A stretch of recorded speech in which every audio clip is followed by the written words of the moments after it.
Hello everyone, welcome to Padhai classes this side Monika Yadav. Thanks for supporting me. मैं आपको 8th class की geography का first lesson पढ़ा चुकी हूँ। आज हम उसी लेसन का एक टेस्ट लेंगे। ये एक रिवीजन टेस्ट होगा। आप लोग को क्वेश्चन डिस्प्ले जैसे ही होगा, आपको उसके आंसर कमेंट बॉक्स में डालने होंगे, जिससे पता चलेगा कि हाँ आपकी नॉलेज इसको लेकर बढ़ रही है या नहीं। फिर मैं भी उसके आंसर बताऊंगी और थोड़ा सा डिस्क्राइब करूंगी। This is your first question. The resources which can be used directly without any modification are called. उन रिसोर्सेज को क्या बोला जाता है जिन्हें में किसी प्रकार का परिवर्तन किए बिना ही उनको यूज़ कर लिया जाता है।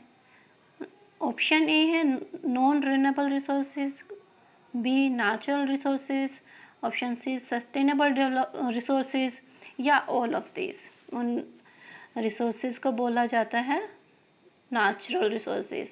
जब नेचर हमें जो चीज़ जैसे देती है वैसे ही हम उसका यूज़ करते हैं तो उसको नेचुरल रिसोर्सेज बोलते हैं, जैसे पानी, हवा, है ना। Okay, this is your second question. The amount of resources available for use are called conservative resources, stock of resources, sustainable resources, man-made resources। जब हमें अमाउंट पता है कि इस रिसोर्सेज की इतनी अमाउंट हमारे पास है यूज़ करने के लिए, तो उसको क्या बोला जाता है? Stock of resources. This is your third question.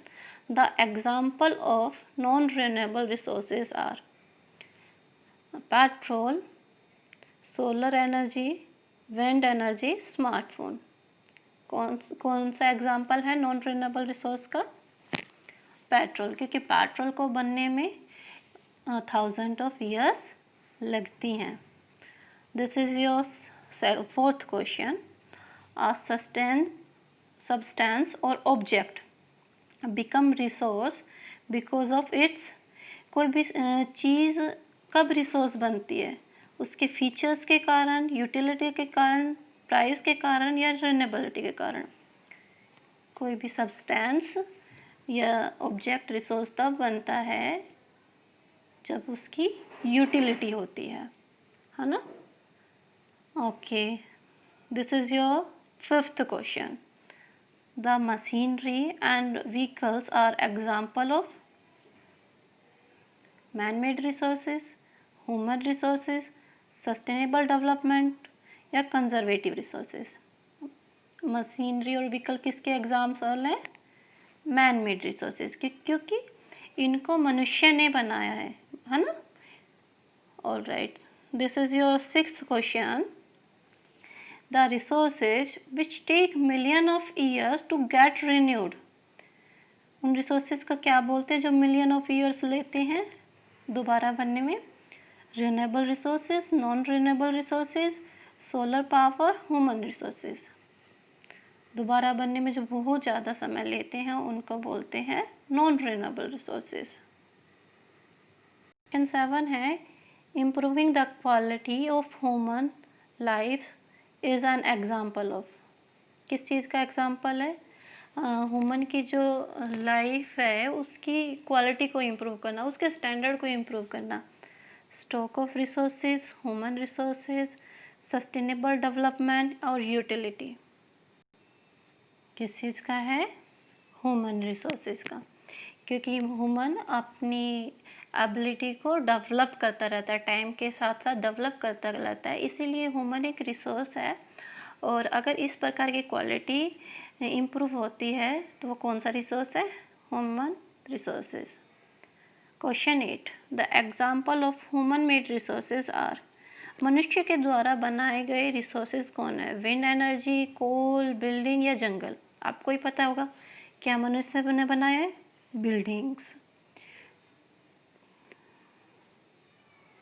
Question 9, how can we conserve resources. हम रिसोर्सेज को कैसे कंजर्व कर सकते हैं, कैसे उनका संरक्षण कर सकते हैं, कैसे उनको फ्यूचर के लिए बचा के रख सकते हैं? Allow legal means invented new technology, give resources time to get renewed, allow industries to demolish forest। तो क्या है कि हमें रिसोर्सेज को टाइम देना चाहिए रिन्यूड होने के लिए। ऑप्शन सी इसका करेक्ट है। Give resources time to get renewed। This is your 10th question. Which of the following resources have maximum economic value? सबसे ज़्यादा इकोनॉमिक वैल्यू किस रिसोर्स की होती है? इकोनॉमिक पैसों के रिलेटेड आर्थिक वैल्यू किस रिसोर्स की होती है? मेटल्स, डेजर्ट रीजन्स, रोड्स या लैंडस्केप्स? तो सबसे ज़्यादा इकोनॉमिक वैल्यू होती है मेटल्स की, है ना। जैसे आयरन ओर हुआ, एल्युमिनियम हुआ, इनकी वैल्यू ज़्यादा होती है, इसलिए हमारा आंसर आएगा मेटल्स। ये रिवीजन टेस्ट का फर्स्ट पार्ट था। इसके बाद मैं जल्दी सेकंड पार्ट अपलोड कर दूंगी। मुझे लगा कि आपको अच्छा लगा होगा। अच्छा लगा हो तो लाइक करना, सब्सक्राइब करना और शेयर करना। Thank you.